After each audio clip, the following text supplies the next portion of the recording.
Just gonna make noises. Loop, loop. All these sound effects for you. My name is Juan. You already know that. I'm joined today with Tom and Stephanie Arbaugh of Arete Group.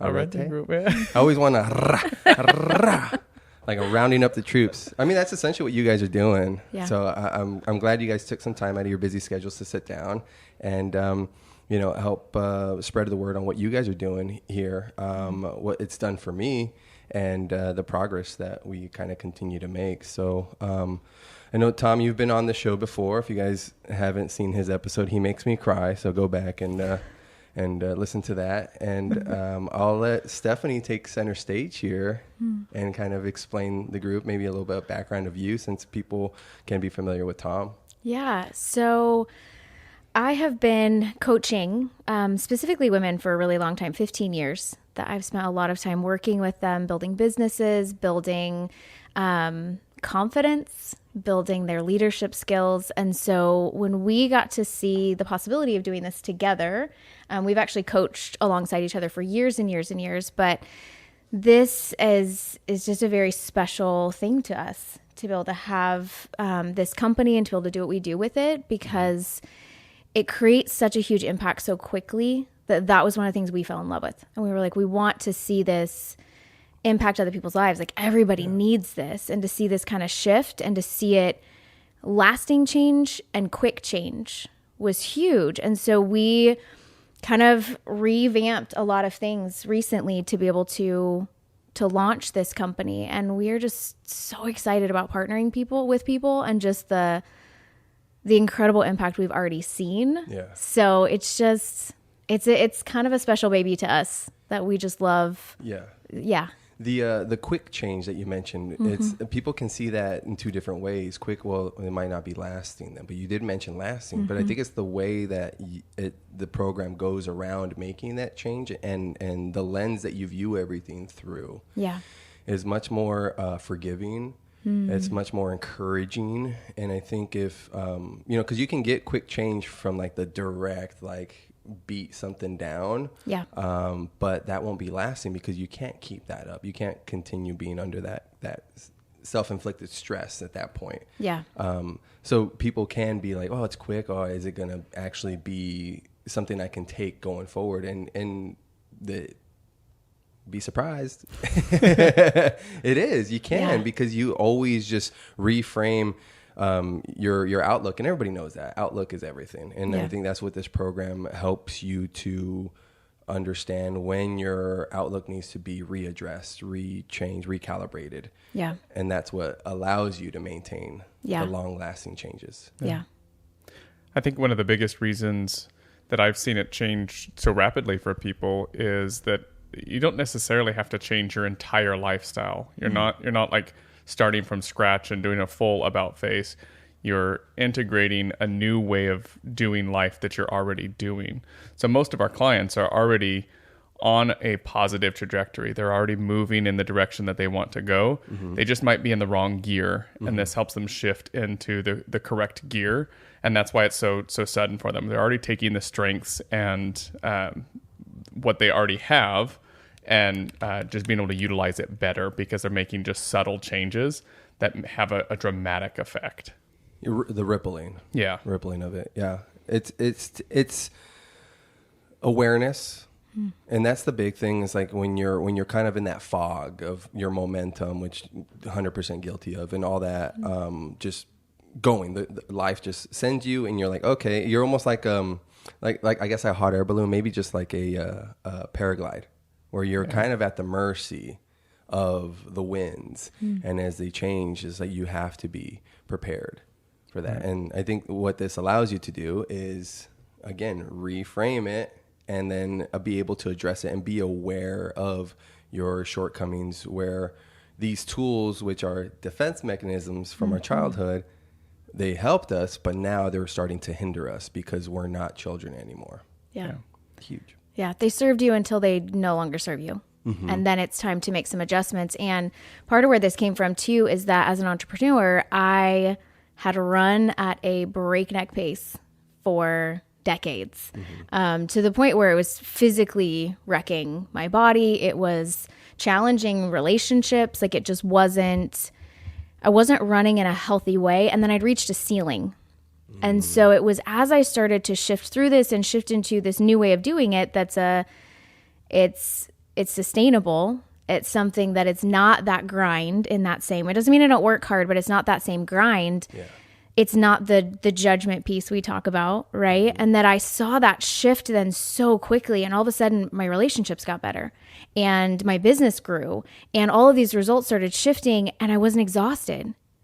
And we see this for so many people who have these huge goals and things that they want to build, and then they're just exhausted. Yeah. They're dropping balls, whether it's with the family or it's with their personal life or any type of health stuff, and they can't keep all the plates spinning, but it's not about all the plates. They're trying to force it all. And that's what, like you said, we can't sustain. And so that was part of this birth for us, is to see that too, that so many people we know that are in leadership, that are running businesses, that are entrepreneurs, that are doing life, and they're just tired.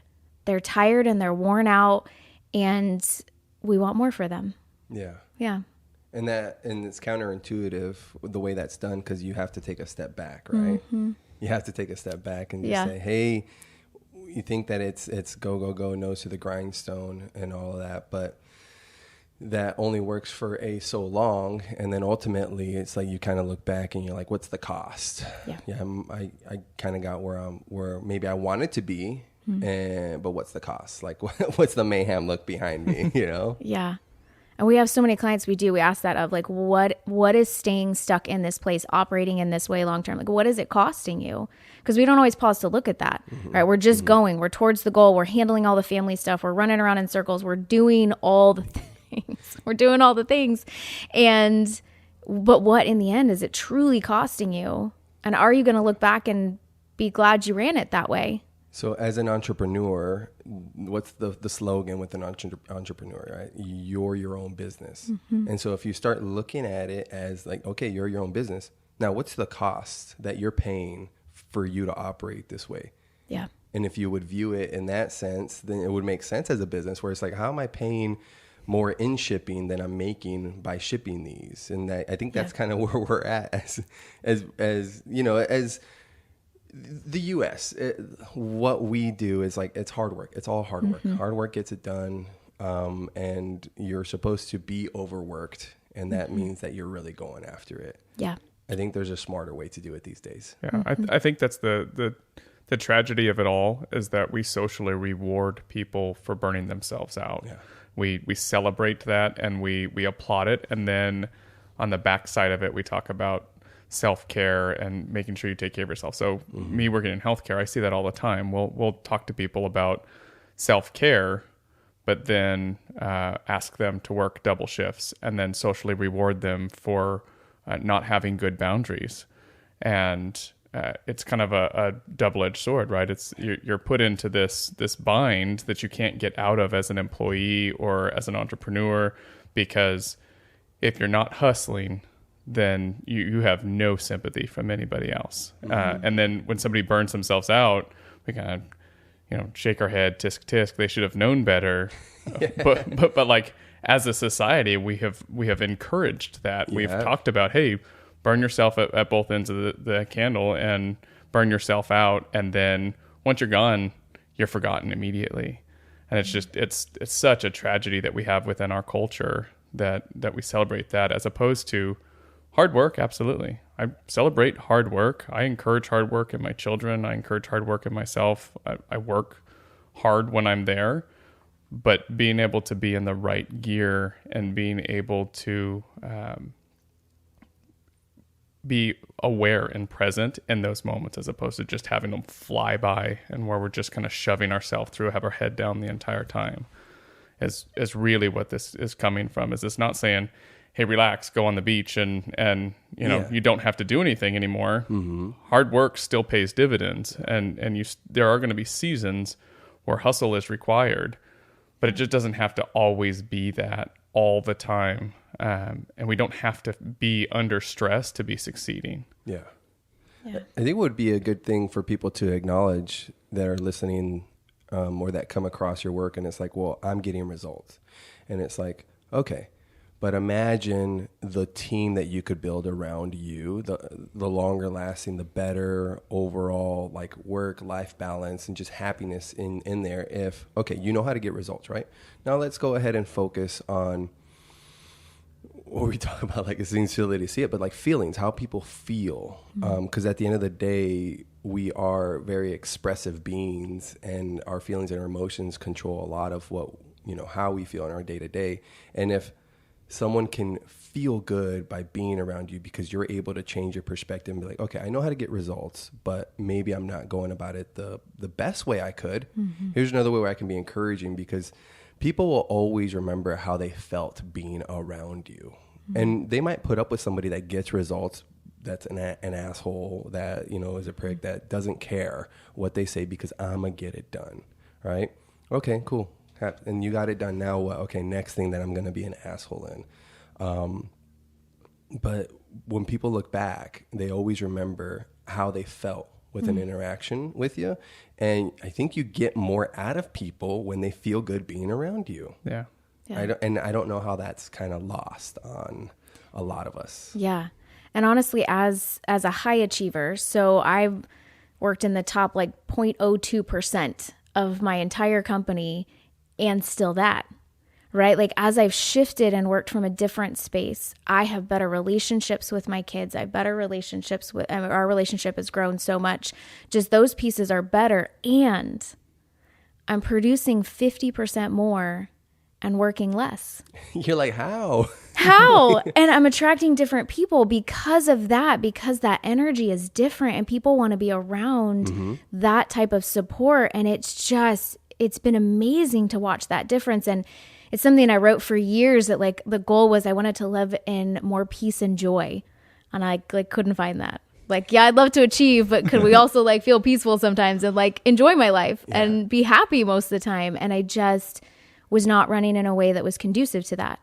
And that has been one of the most beautiful outcomes, is that's how I live now, and all the results are increasing. Yeah. And you can have both. You can run in this way that's different and honors and loves other people so that they have a safe space to grow too, and you attract a different community that way.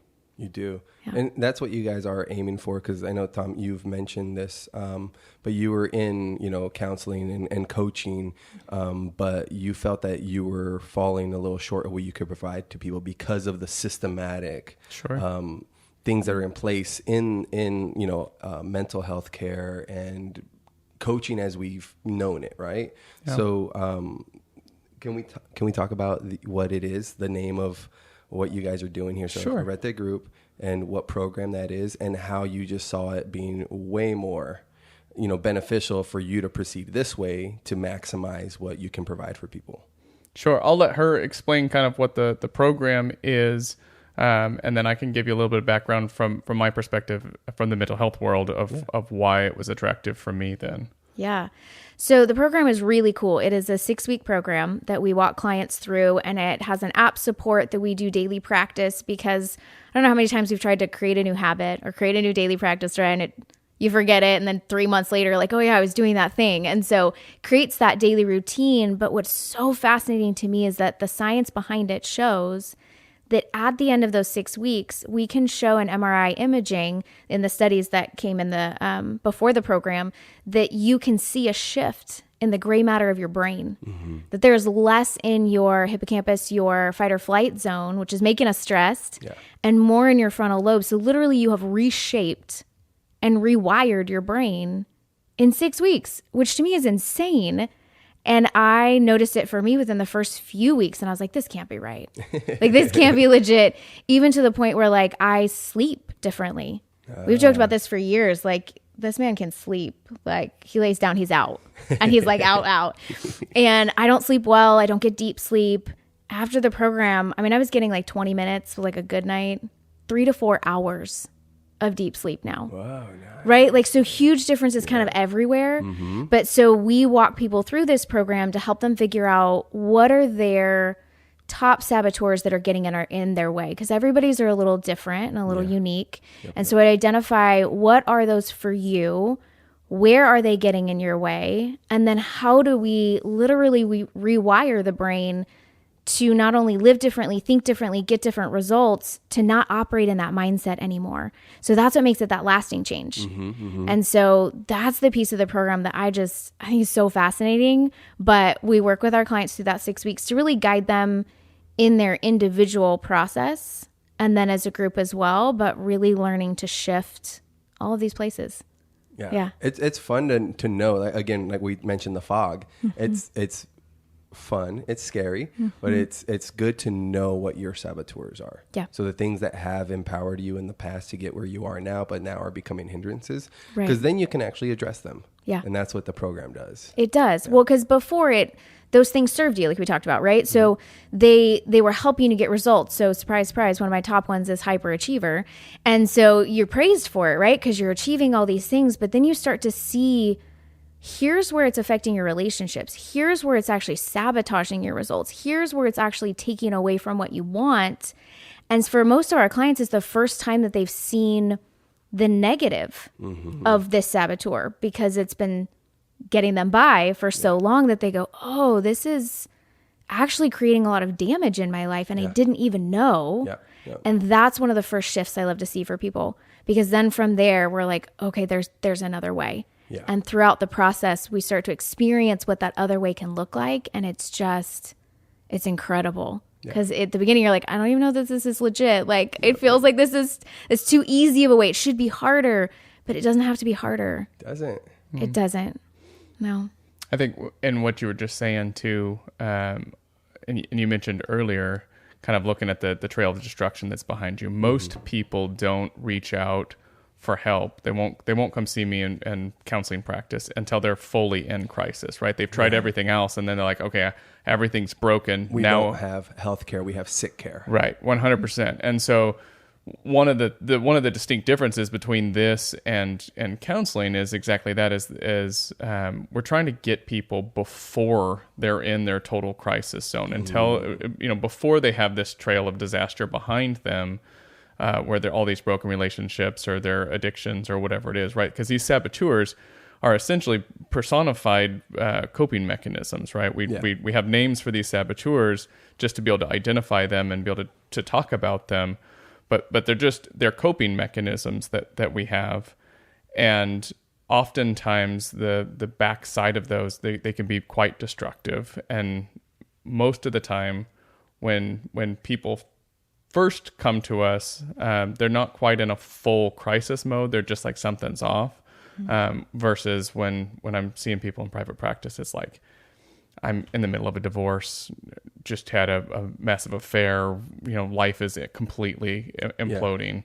And it's like, well, where do we start to pick up the pieces? Just give me a parachute. At this point, they're looking for they're already in free fall, and they need your parachute on where to guide to land in the safest 100%. Place. But just imagine there's crocodiles over here, there's cactus over here. It's like, you're going to land somewhere rough. Right. But if you can get it before you jump out of the plane, I guess that would be my analogy that I just came up with. But that's great. Well, that's. I mean, so the reason it was attractive to me is exactly that. Is that it's heartbreaking.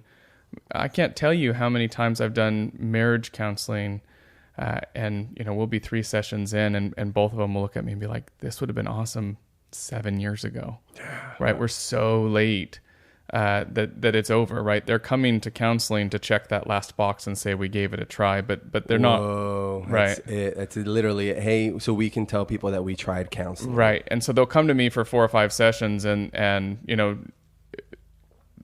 it was over before they got there. And the same thing, I have high achieving clients that are very successful on the outside, who are doing very well financially. They're doing very well socially, at least on the outside. But by the time they come in, they are just dragging and heartbroken, and have this trail of tears behind them that they're like, hey, I got to be able to piece all this together. Well, the stakes are so much higher, right? When you're a high achiever, the stakes are that much higher, right? You can't say, I'm going to take a sabbatical from this if you're the CEO of the company or you're a professional athlete, or we've worked with physicians. We work with folks from all walks of life that they can't hit pause on this life that they built.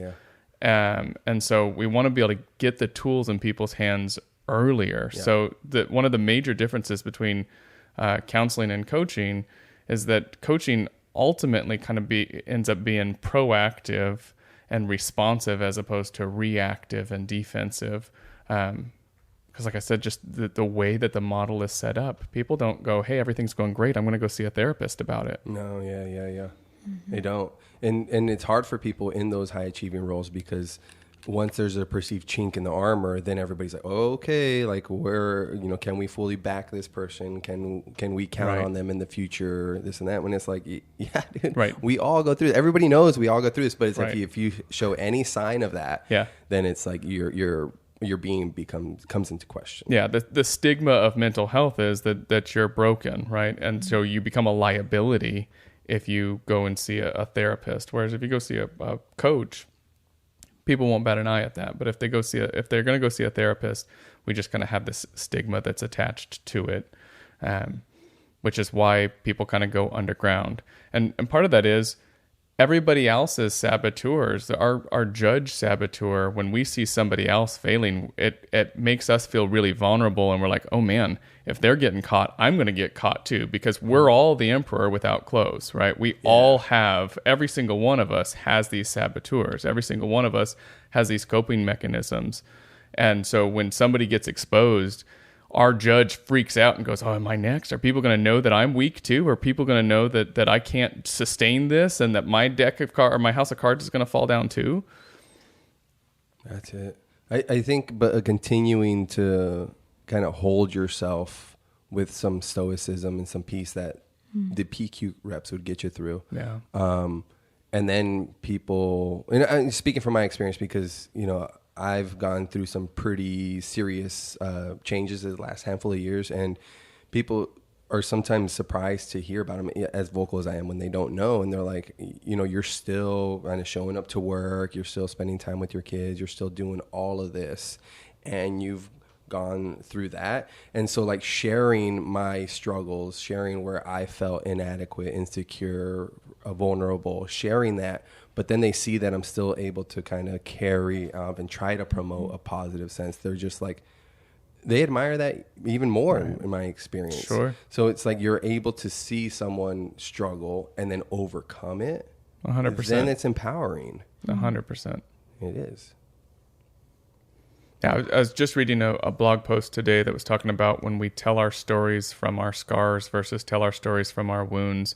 And oftentimes people are encouraged to tell their stories from their scars and not their wounds because it's a little sloppy if you fail in front of other people. But I think if we do it well and we know how to tell those stories well, we can speak from an authentic place of saying, hey, this is my brokenness, right? We can achieve and we can succeed and we can still live life while being broken, right? It doesn't have to look Instagram perfect at all times, right? The reality is parenting is hard, marriage is hard, relationships are hard, and anybody who says otherwise is a liar, right? And anybody who thinks that your life looks like that privately behind the Instagram or anything else, I mean, you know that they're a liar, every single one of them. Would that be the controller or the pleaser? Right. But it would be both. Yeah, right. The pleaser's a huge part of that for sure. But yeah, it's guilty. Yeah, a huge part of it is, hey, we want this persona out here, we want this mask that's out here. But like I said, we're all the emperor without no clothes, right? We every one of us has that. So it is kind of baffling to me that we pretend like we don't, right? That we're that fragile, and that we're like, we won't say it out loud though is it's a really interesting thing that human beings do is, hey, I'm all put together, I have everything all tied up in a bow, here it is, and we present ourselves in that way. Yeah, I mean, that's how I've always viewed the world. And it's like the more I've been open about my shortcomings, like everybody else opens up. And I'm like, thank you for that, because now I feel better in my situation, 100%. And I've taken some of your advice. And right. Yeah. Your vulnerability gives me courage to be vulnerable, right? And vice versa. When we show that, hey, you can be vulnerable and you can be real and you can be authentic without being destroyed, that's a powerful message that we're sending to each other. Yeah. And so it creates this safety within community where it's like, oh, we can be real here, right? Yeah. And that's all we really want, right? We want to be real and be accepted. And that's kind of what the primary lie of all of our judges is, hey, if people found out the truth, if people really knew, right? If people really knew what you were like when the camera's off, or people really knew what you were like when you're not filming, then they wouldn't love you. Then they wouldn't accept you. That's like the biggest lie of all the saboteurs, is that, yes, they all say that. Yes, they all do. But like, for real, when you are authentic and when you are vulnerable in front of other people, they go, oh, I could be real. I can. And this is why I choose to do my podcast the way I do. There's no edits. Yeah. Unless you seriously fluff up and you want me to remove something. I've removed like one or two things here or there. We're like, hey, that might bury me. Okay, dude. But I try on my end just to provide the most, open, we're just open for discourse, like wherever it goes, however it goes. And I think that speaks to me is seeing the authenticity. It's not edited in a certain way where I want it to be perceived. It's here's a clean intro, here's a clean outro. Everything else is take it as is. All our mistakes, all our flubs, it's all out there, because I think that authenticity speaks volumes to people. It's like, this person isn't scared to really show us, their true selves. So I can be more open with that person because I might be more understood. And that's the beauty of this program, because you think everybody is judging you, and the fact is we judge ourselves all the time. But that is the main thing that this program addresses, is recognize that. And now, instead of speaking that I'm judging, no, do it in the other voice, right? That there's something in me that's bringing it out. And this group, there's a group there, because we talked about community. You mentioned community. They're in the app. There's a whole community that you can go back and forth. And the main goal is to provide empathy. That's where we come from, is empathy. Yeah. So like, whatever you're scared of, like, oh, I'm going to be judged. Listen, we all know we're judging each other. Okay. But we're moving past that. And we're trying to see ourselves from a point of understanding. And that's the goal, is everybody. Oh, that's the point I want to make recently. I think, I'll workshop this with you, Tom, because I know you're good at this. But I think happiness in life is being understood. True peace in life is not caring if you're understood. So we all want to be understood, but it gets to the point where it's, you know what, I'm just going to live my truth. And that could be a sloppy slogan for people these days, but I'm going to live my truth. And if I'm understood, cool, then I got people in my corner. And if not, I'm not. Then I'm okay with that too. And I'm going to continue just moving along with, how I'm choosing to live my life without hurting others, obviously. Yeah. No, that's huge. And when you talk about the judge, like, that's so, I don't think we're aware of how loud it is in our brains or how dominant it is. When you first start noticing it, you're like, oh, because I judge self, others, and circumstances. And so you start to see it everywhere. Like, you're judging all these little tiny things you didn't even pay attention to before. But in that, what I started to notice is where I thought everyone was judging me, when I was able to shift into sage and operate in more of that peace of mind, that place, the noise all got really quiet. And I realized all that judging was in my own head. Oh, yeah. It wasn't even from other people. It was my assumption of what they were thinking, looking at, like whatever that face meant. It's coming from my own brain. And then we've watched it be with, in relationships too, where in marriages, in parenting, where we've seen it overflow in these areas. And you think that comment meant X, Y, or Z. Yeah. Like, I've seen this with my own kids. They get mad, somebody said something, and I'm like, wasn't even a thing. Like, you heard that judgmentally. Mm-hmm. But that wasn't what that was. Mm-hmm. And how much of that pain and pressure and misery is self-inflicted. That's coming from that very loud judge that is trying to protect us, right? But it's not doing a great job. It's really not. It's not doing it in a healthy way that's allowing us to feel peace. That's allowing us to feel happiness. So one of the things I loved seeing is that like 85% of our clients show an increase in happiness. Like, isn't that part of what we're all looking for, is feeling that peace? But then that, like you said before, the peace of, and if I'm not understood, it's okay. That's okay. The saboteurs are kind of like a contagion. And so like if somebody's super riled up in theirs, it can trigger it in you. And so we're all walking around triggering each other. But the reverse works as well. So if we're operating in that place of peace in the sage, we're triggering that in other people. And I watch it just shift people. And if we walked around like that, what impact that could have on our world to not be triggered like that all the time. Yeah. Yeah. Yeah, because I view myself as such a logical and reasonable thinker. And I think that's one of the saboteurs, right? Is hyper-rational. Hyper-rational, yeah. I'm rational. Yeah, well, obviously this makes sense. So they took it this way because I would have. And that was a big realization I took when I went to a concert and I had some drugs. But it was making me really judgmental. And I didn't like it. I was like, why? I do not like this. I'm not going to take it again because I'm judging everybody. And then I had a light bulb moment where it's like, oh, wait, but I'm not judging them per se. I'm doing some mental gymnastics in here because I'm like, if I was them, if I was in that situation, if I was on stage right now, if I was playing this instrument, if that was me, I would feel this way. So then I'm thinking that they're feeling that way. And it's like, no, they're probably up there having the best time of their life, or they might be doing that. But anyways, my thoughts was, oh my God, they probably feel this way. And then I was like, I don't like this because I'm just judging everybody. And then I was like, oh wait, no, I am judging myself if I was them with my experience. And that's my rational mind where it's like, oh, they're taking it this way. And that's where we need to step back and actually communicate and just say, hey, I took it this way, or I thought maybe you felt this way. Can you help me understand? Which is another quote that I want to write about.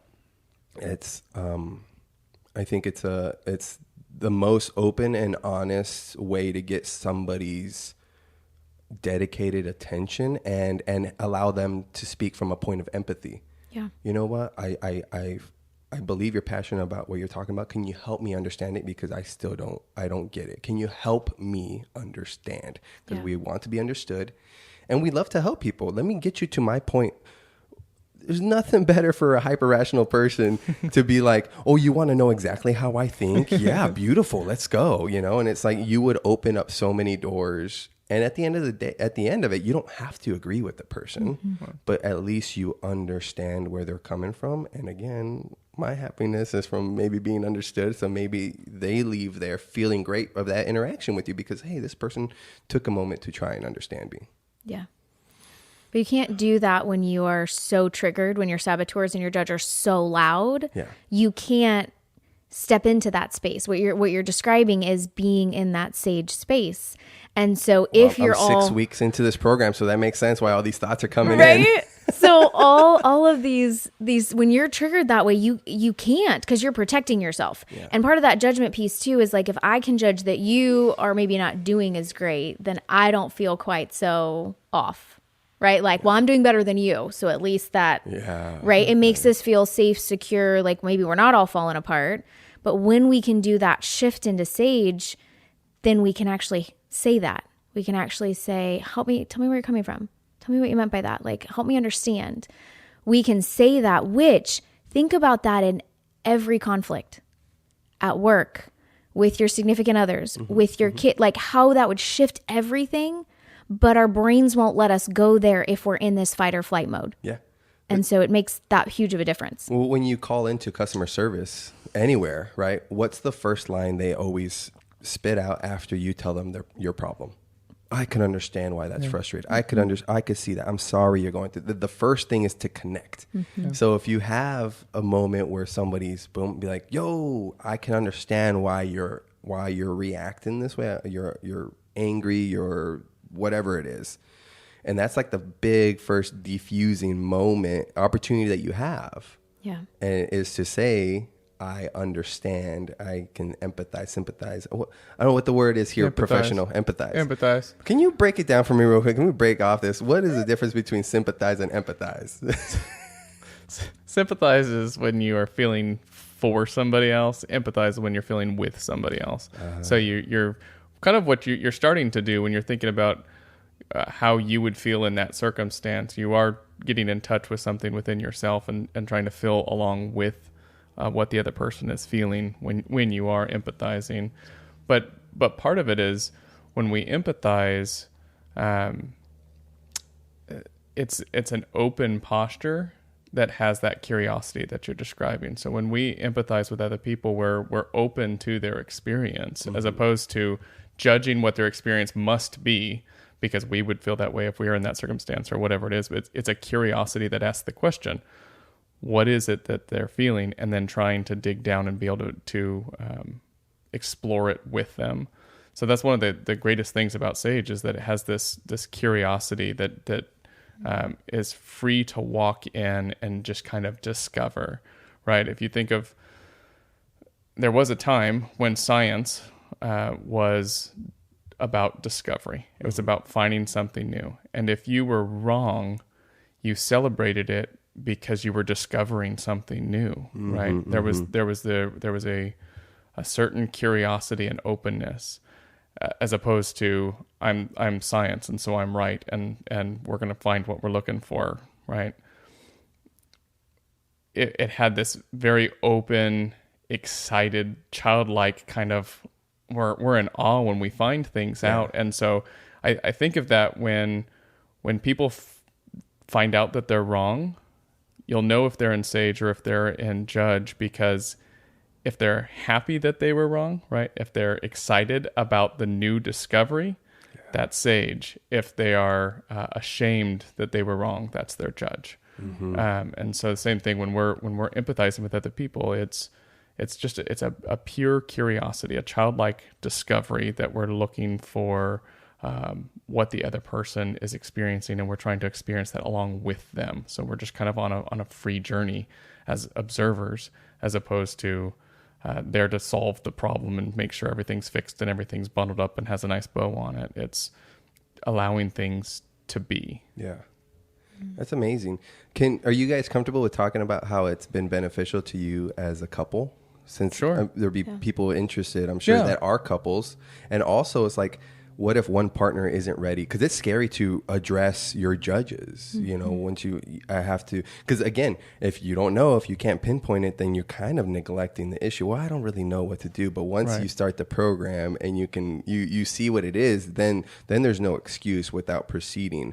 So like, maybe if you can touch on like, how would you recommend to maybe if one partner is really down to try it and the other partner maybe getting them on board to at least take the questionnaire, right? The questionnaire is pretty quick and easy. Yeah, the assessment that we have on the website. So I'll start with that second question, then you can jump in a little bit on relationally. In any relationship that you're in, whether I like that. What? You're like, you talk about the relationship. You talk about that. So I don't flub anything up. Right. You tell them. You tell them the truth. In any relationship that you're in, whether it's with your family, with your partner, you're part of a system. And so if there's a shift in the system, even if you only have one willing participant, although it might be an uphill battle, one person is enough to make a difference. And so in family counseling, we call that the identified patient, right? Usually it'll be, hey, Johnny's got an alcohol problem. Let's send him to the counselor, and the whole family is, out here doing their thing. The problem is that Johnny's alcoholism is probably just a symptom of a broken system. And so we could pull any one member out of that family, because there's going to be the quote unquote enabler that's in there. There's going to be all these other pieces within the system. You could pull any one of them, make them the identified patient. And if they get healthy, if somebody truly gets healthy, if they're operating in Sage, it forces other people to change, or the system the system has to develop in some way to adjust to that new data that's in it. So for us, our kids aren't in the program, but because we're healthier individuals and because we're healthier in our relationship, our kids are behaving better without even going through the program, right? Because we've made adjustments, because I'm managing my emotional reality. My kids are automatically doing better because we've made a change in the system itself. So from a couple standpoint, if one person, oftentimes in marriage counseling, people could say, if my wife changes, then I would be fine. Or if my husband would just do X, then I would be good. That's the problem, right? That's just one symptom of the problem. The relationship's what's broken. So it doesn't matter who decides to change. As long as somebody changes the dance, the other person's gonna make the adjustments, or the relationship can't sustain it. That's the way that systems work. Yeah. So that's a long-winded way to say that if one person makes the change, and it doesn't matter who, the other person's going to be learning vicariously anyway, even if they never take the assessment, even if they never sign up to do it. The nice thing about doing it together and having two willing participants is then you have a common language to talk about. And I'll let Steph jump in, but that's one of the things that's been remarkable for me, is that we have this language where we can identify. I could be in the middle of something, go, oh my gosh, that's my judge. Mm-hmm. The lie that my judge is saying is X, and she can go, oh, I know exactly what you're talking about when you talk about your judge. Yeah. So. Yeah.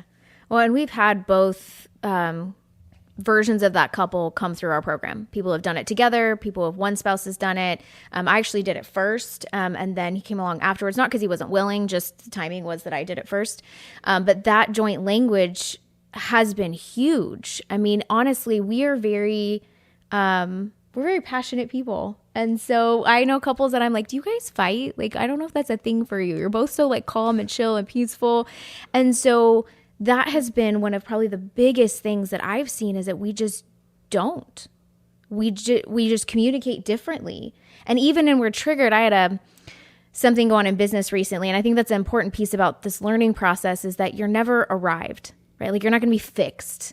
You're still going to be triggered, but maybe triggered less. Mm-hmm. Maybe we talk about being kind of like black belt level, right? It takes more to actually trigger you. But I had a big thing happen recently, and I was just kind of really stressed about it. And he was like, your judge is really loud right now. And so I'm not really sure how to interact with that. And I was like, you know what? It is. I know it is. And I'm working on it. But what could have turned into a big issue. Yep. Became this languaging of, I see you're triggered. I'm like, I see I'm triggered too. And I'm doing my best, but just give me a minute. And it wasn't about us anymore. It wasn't about somebody was stressed. There was a tone. It just wasn't any of that. It was, I see you. Yeah, I see it too. And we're shifting. Yeah. So that's been huge. So when you say it's like we don't fight, in people's minds, fighting is even just disagreeing. So it's not like you guys don't have your disagreements. We disagree. Yeah. we're very different people. Exactly. But our disagreements, I don't know that we've had an argument. No. Since this year. I mean, honestly, in the entire year, because when you use that common language, it externalizes the problem, and then the judge is the problem. She's not the problem, it's the judge. And so I don't say your judge is acting away. I usually will use a language like, I'm curious if your judge is kind of heated up right now. That is so good. And that very well could have been the way that I heard it, right? Like, he's really good at being very intentional with his words. And then even a little bit of my judge is still there, right? But I'm able to step, like you said, put it outside. Right. And it's not between us anymore.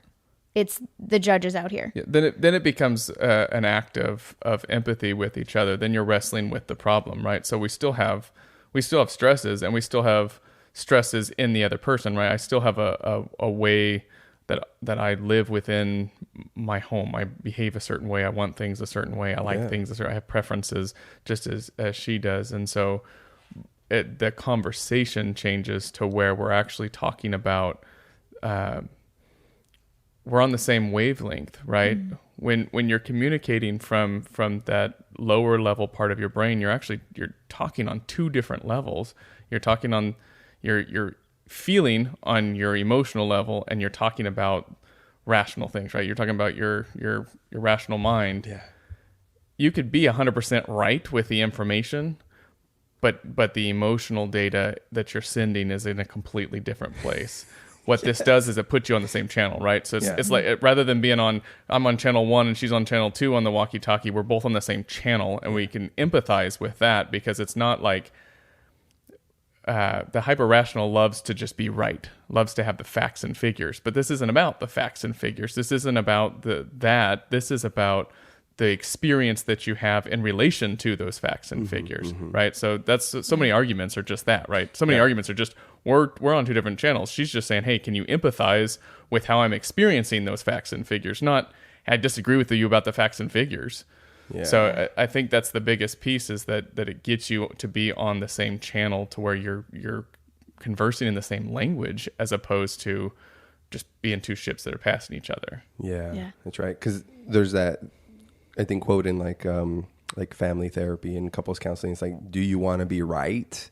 Right. Or do you, or are you, is that all you want to do? Is that all you want out of this? Is I just want to, I want somebody to tell me I'm right. I want her to, or him to be like, you're right. But that doesn't accomplish anything if you guys are on two different levels. Right. You're gonna be sitting all alone with your arms crossed and be like, I was right. I'm pretty lonely, but I was right. Yeah. You could go to the grave that way if you want. You could be right or be in relationship. Those are your options. But I love that with this. I mean, we are learners, studiers. I mean, especially being in the field that he's in, like, we have read so much with marriage and parenting and personal growth and all of it. And what I have seen is a bigger shift in all of those areas in the process of doing the program than in 20 years of reading, learning all of those other things, because you can't even apply any of that stuff if you're so triggered. You can't shift into that sage perspective. And we've watched it, like you said, with our kids too. I mean, I watched that we just parent completely differently, and things that were triggers for me that I could see maybe in the long term would have not nurtured healthy adult relationships with our kids. Yeah. I'm now able to shift in a different perspective and let go of that. So controller is another one of my big ones, right? So my kids, like, shifting into that space where I don't need to control that. I don't need to be in charge of that. You can do that thing however you need to do it, and it's okay. And providing the space for them to learn and grow just shifts, like you said, their behavior is different. So our entire house functions differently, all of our important relationships, by doing this program and having these shifts, more than anything else we've read or learned, which has been crazy and really cool.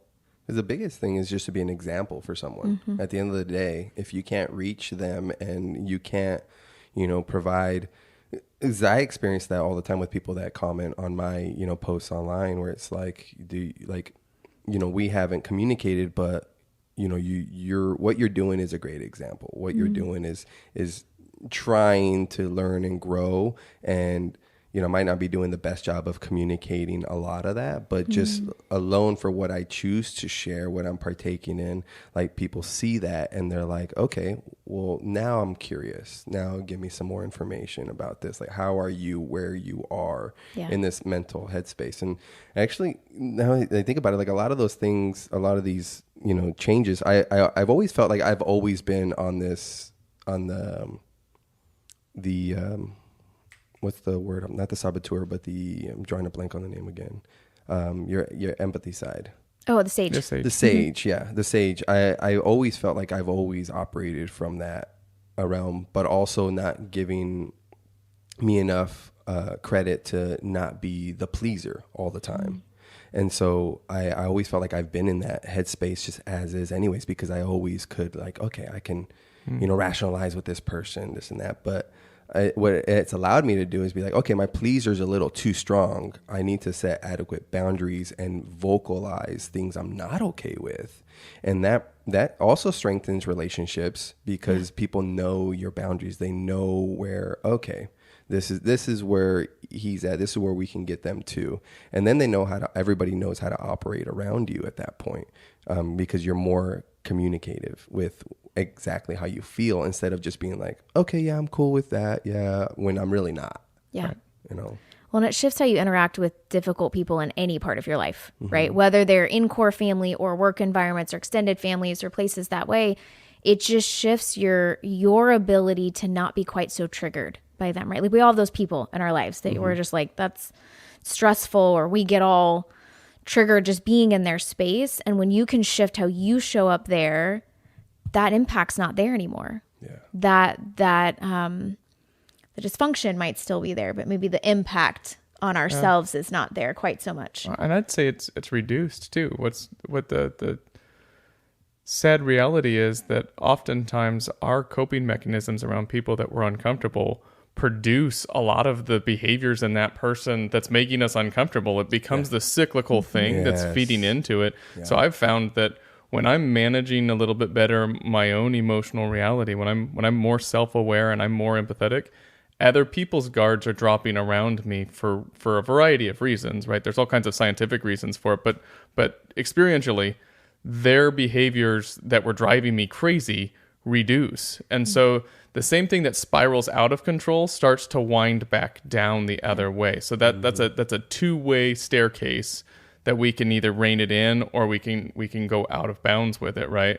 And so what's crazy about it is they don't have to know what I'm doing. They don't have to know about the program. They don't have to be doing any kind of self-care. They don't have to be doing any improvement. Good chance, if I'm healthier and I have good boundaries around them, their saboteurs are going to be reduced also, because their behaviors are also their saboteurs, just like my behaviors are my saboteurs. And so that's one of the wild things, is it becomes like this masterful jujitsu sort of move that's around people, as opposed to just pushing and using all of our strength to push back against the conflicts in our life. We actually kind of pull them in and use that energy in a completely different way. I mean, it legitimately it reminds me of emotional jujitsu. Is what I'm always picturing. And it's not even that I'm like intentionally trying to manipulate. It's just that, hey, when I'm a healthier, better version of myself, other people start to show up in healthier, better ways. So, I mean, even at work, some of the people that I have the biggest conflict with, I feel better and they're behaving better. So it's a win-win either way. Yeah, emotional jiu-jitsu is a great visualizer for me, because I do picture like when you're rolling and you're flowing with somebody and you're having this kind of discussion back and forth, and then you get tapped out and you have to tap, because you know what, not that they got you, but you know they viewed a hole or something that they could capitalize on that you were missing.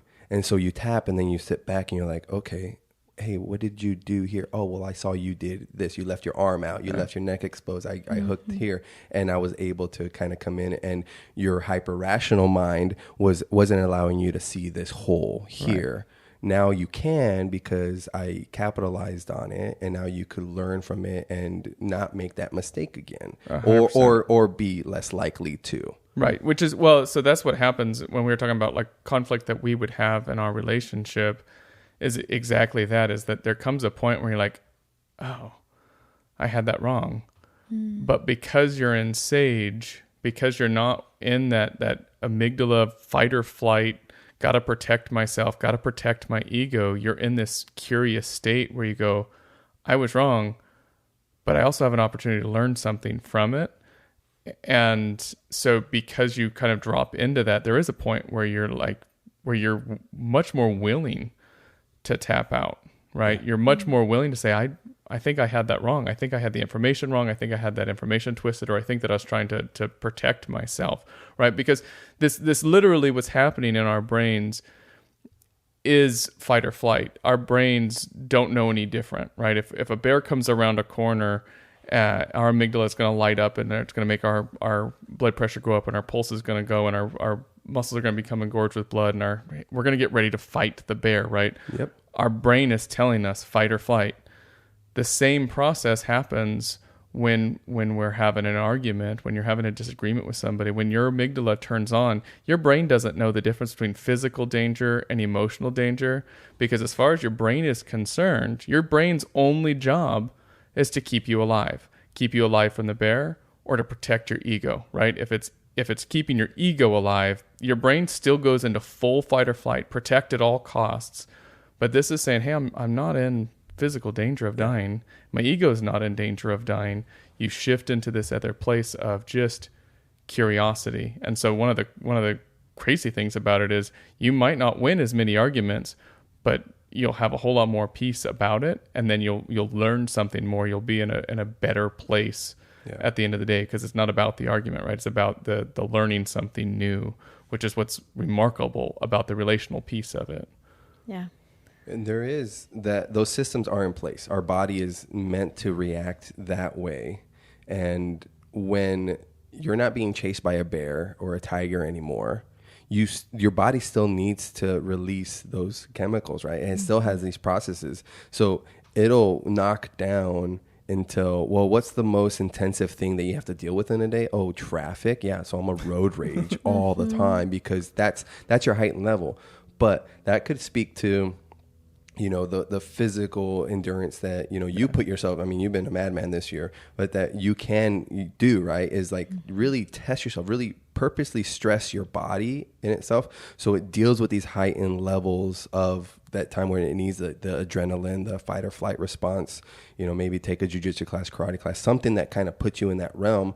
So then when you have an argument and your partner or a coworker comes at you like super sideways and is like very aggressive, that's not the worst thing happening to you. So then you're not like at 1,000% of like, I got to defend myself. Then you can kind of maybe mentally or verbally spar with them a little bit and kind of see where you're at, and then see how to not attack, but like how to come back and approach it from the sage perspective. Yeah. And that's what that's the whole point, right? The whole 6 weeks is an intensive boot camp of doing this mental fitness, right? So that you can practice and build those neural pathways, so that when the stuff hits the fan, right? When things get hard, your brain isn't just going to automatically go straight to this fight or flight. We've literally put new neural pathways there to say, hey, there's other alternatives to respond to this crisis, to this difficult circumstance. So doing the PQ reps is no different than going to the gym and working our body for when the crisis happens. Because the reality is somebody's going to cut you off. It's right? going to happen. You're going to hit traffic. And so if you don't want to end up on the side of the road dragging somebody out of the window and having some legal consequences, right? Our jails are full of people who don't know how to manage that system. They never learned how to respond from sage. They only respond from their saboteurs. 100%. That's what jail is people that operate from their saboteurs. The program is do some of the fitness, the mental fitness now before crisis arrives, so that you have the strength and the ability and the wherewithal when you are entered into the test. Yeah, and all we're doing is hedging our bets. There's no guarantees. Sure. There's never a guarantee, but all you're trying to do is be able to stack the deck in your favor, so when you are, you come to the crossroads at these moments, you're better equipped. Yeah. And that's all we can hope for, is just to be better equipped. And that's what we tell people in the first couple of weeks of the program. The first 2 or 3 weeks is your awareness is just lit up, and you're like, oh my gosh, I never even saw that. But we have so many clients that are like, well, now what? Now I have this awareness of it. And I tell them, hey, look, you'll have this kind of retroactive perspective where you look back and go, oh, I see what happened there. Eventually that gap closes down to where you say, I see what's happening now. Oh, yeah. And then you can change it, right? That's where the practice comes in. Because it's really useful 2 days later to be like, oh my gosh, that was my saboteur, right? Mm-hmm. But 2 days later is too late, right? So the more that you practice and the more that you start to develop your sage and have your sage response, then it becomes in the immediate. You go, oh, I know what that is. I know what that feels like. And you can feel it in your body. You know that you went into your fight or flight. You know that you've been triggered, and you can respond in a different way. So we can be in the middle of, 10 seconds into a disagreement and go, oh wait, my judge is going crazy right now. I need a minute, right? Yeah. It'll literally be like hard stop and turn. And be like, yeah, we're going a different direction now. That's not what we were trying to do. But what's that saying that says you fall to your level of training, not your level of intention? Something to that effect, right? Yeah, I've heard of that. So your level of expectations. Yeah. So you're falling to that level of training. So when you hit that triggering, you go into where are the muscles I have now. So the training is before, so that when just regular life, which is stressful, comes at you, you have a different way of coping. And we have so many clients, I think this is something we hear a lot, that when they're looking at the program, they're like, well, I just don't have any time. Like, I'm so busy. Like, I don't have any time. And we keep trying to explain it is like this like Matrix moment, when somebody like shoots the gun in the movie and they like slowly spiral back, like that situation, like that's what's happening, is that suddenly time slows and you feel like you have more time, and you feel like it just does this really cool thing that it multiplies your time and becomes, in all of these places, feel like you're working less, you're feeling less stressed, your relationships, your job, all those things are not taking the same energy they used to. And it's shifting all of this so that you have these muscles there to fall to that level of training when you need it, which is just cool. Well, we mentioned all these cool things, and I know my watch died. Oh, we're close. Yeah. Okay. So let's before we forget, we had to rush off. How can people get involved in the program? What would be the quickest, easiest way to get direct to you guys? Okay, quickest, easiest way. So we do have the assessment that you can take. We would love, though, to be able to walk people through that piece, because I think there's a lot of insight that's available to how might this fit you? How might this fit your life, and really kind of customize that piece. Yeah. So I would say shoot us an email at info@aretegroup.az.com. So Arete is Arete group.az. No, I can't say it right. info@aretegroup.az.com. And that would be the best way. We can set up just a free session to kind of talk through, does this fit for you? And if it does, great. And if not, that's okay. But then come check it out and see those insights we're talking about. Like, what are my actual saboteurs? What is the impact it's really having on my life? And then see kind of how we can partner from there on out. Yeah. And that assessment is available to everyone. And there's lots of people who are, we work with ready right now people. And some people aren't ready right now, and that's totally okay. But we still encourage them to go take the assessment so that when they are ready, they can jump into it. We'll be more than happy to give feedback on their assessment results and be able to say, here's some basic information that you can have. Of course, the program is going to be where the most benefits are, because, again, the awareness is one piece of it. The practice is what you're looking for. Yeah. But we'd still love for people to be able to we love being able to share the information with people, even if they're not ready right now. Yeah. So we do encourage people to be able to do that, and we'd be more than happy to answer questions at that email address. And the website's the same. It's just aretegroup.az.com. Yeah. Does the name signify anything? It does, yeah. Arete means excellence. And so the kind of a conversation that we've had our entire marriage is the pursuit of excellence rather than perfection, right? We're both high achieving people. We both have kind of perfectionistic tendencies, which have not served us well. And so we have reframed our perfectionism into excellence. That is beautiful.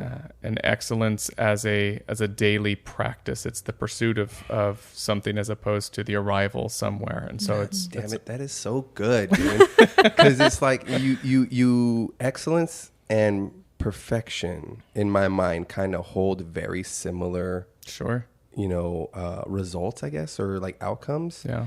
Except that the perfection one is just the one that you'll never accomplish that. But you know what?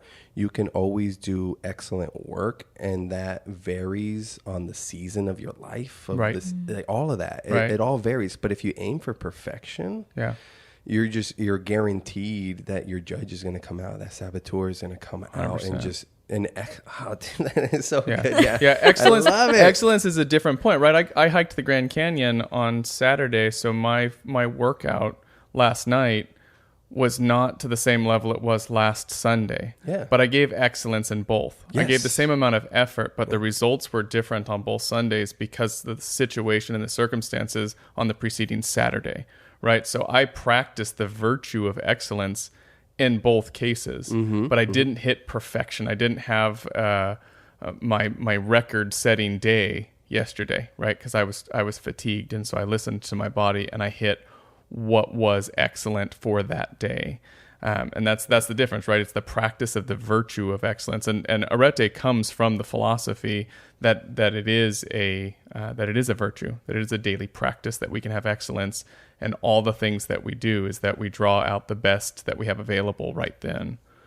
Yeah. But I think there's another piece to it being there can be that striving, that forcing, like that vision of excellence, like I got to go be this thing. And it's really more about the resting in who you are and the amazingness that is built there into that. We talk about that childhood picture piece in the practice, right? Of being able to come back and just be who you are and operate out of that. And that's excellence. Yeah. It's not a doing, striving, forcing thing we're trying to do every day. Yeah. People need to keep in mind you're talking to a bunch of hyperachievers here. I know, right? Like not that, because that sometimes that's triggering for me because I'm like, oh, that means I'm not doing enough. I got to go run faster. I got to go. And it's not that. It's. Thank you for saying that, Steph. It's just we breathe and we show up as us. Yeah, That's good. That's your best, is that authentic self. And that's who your best is. And that person is growing. And today, that person is exactly who they need to be. Nobody else. Tomorrow might be different. But today, you are enough and you don't need to be anyone else. Show up as that. And that's excellence. And then that journey, that growth, we're continually growing and learning and getting better or more in touch with who we really are and operating in that more often than the other version. But that's that excellence. Perfectly said. How are we on time? Because I know we got a meeting. We do. We got a It's coaching time. call. It's time? It's time. Yeah. Beautiful. That's how we do it here, guys. We roll from one thing into the next. Please follow Arete Group on Instagram. Send them an email. And hope you enjoyed. I kind of want to do this again, guys. For sure. That'd be awesome. All right. Adios.